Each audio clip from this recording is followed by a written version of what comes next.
Alright, I'm going to show you guys how I made this album cover in Blender. This one's pretty cool and it's actually not too difficult, so I think you'll definitely be able to take some stuff that you learned from it and apply it to your own stuff. So with that, let's get right into it. Alright, so straight into Blender. So to get this model in here, what I did is use a Human Gen 3D plugin for Blender. I think it might be like 50 to 100 bucks. I can't quite remember, but I used that to place this guy in here. And then I went through and removed all of his kind of preset default textures on his skin color, his eyes, his eyebrows, everything. So I just have like a blank person because I kind of want to create my own texture or material for him.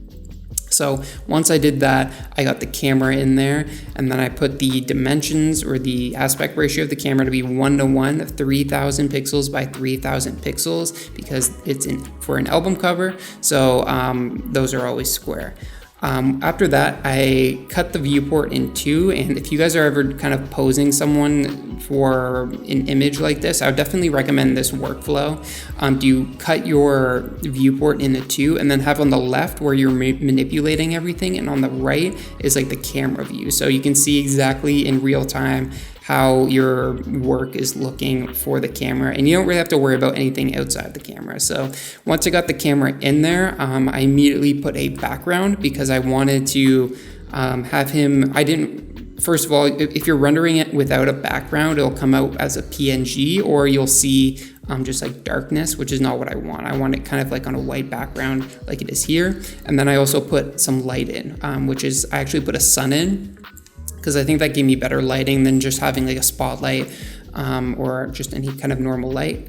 So once I had all those things in the scene, I was pretty happy with the pose. I used the pose tool and kind of changed the character to kind of angle a little bit towards their right and kind of look up a little bit. And I think that looked pretty dope. So once I was done that, I went into texturing. So I don't know about you guys, but my texturing skills with nodes in Blender aren't great. I'm not like super knowledgeable yet, but what I can do is use or follow tutorials on YouTube. So what I normally do is go onto YouTube and find a tutorial of something like similar to what I want, and then I'll follow it all the way through, and then with my limited knowledge, I'll be able to edit the nodes that I have to kind of reflect what I'm envisioning. And I think this worked out pretty well.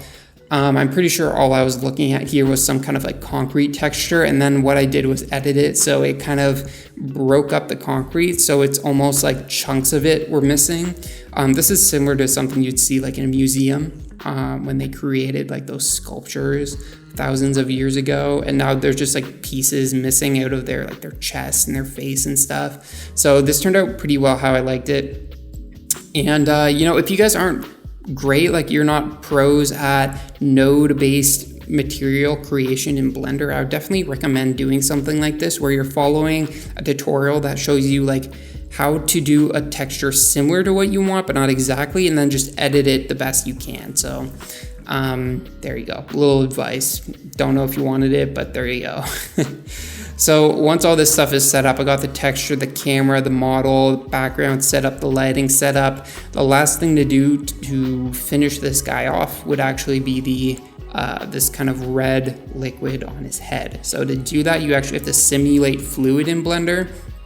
So what I did was create this box as like a bounding box for the simulation. So none of the simulation, you can see right there, it won't go outside of it. And then that circle, which is slightly out of the camera, but still in the bounding box, that kind of acts as an emitter, and that's emitting this liquid, which is, I believe, is like versions of itself. So kind of weird, but anyway. I immediately put this red texture on it just because even though I'm just working on it, working on the simulation part right now, I just want to better visualize how everything would look. So I thought just making it red for now would kind of help me visualize it a little bit. What I did, so once I got the simulation going, you basically just have to kind of like edit the parameters over and over and then retest the simulation. You have to like bake it and just kind of test out how it's looking. You can like scrub left and right on the timeline to see if there's like a moment in time that works for you. What I ended up doing is actually editing some parameters to make the liquid a little bit more a little bit less viscous. So what I mean by that is like when you're pouring water on something, it kind of just runs off and bounces off in any random direction. But compared to like pouring something like maple syrup onto something, very Canadian, pouring maple syrup onto something, it kind of like oozes down and sticks together and moves very slowly. And that's kind of how I was picturing this liquid on this guy's head. So with that in mind, with that like mental reference in mind, it really kind of helps you steer your simulation in the right direction versus, I don't know, not having that. So once I got that simulation looking good, I actually exported 2 images, and I'll show you why in a second. Because when I brought it into Photoshop to color correct it, well, you'll see, I'll get to it in like a moment. But first I started color correcting this guy.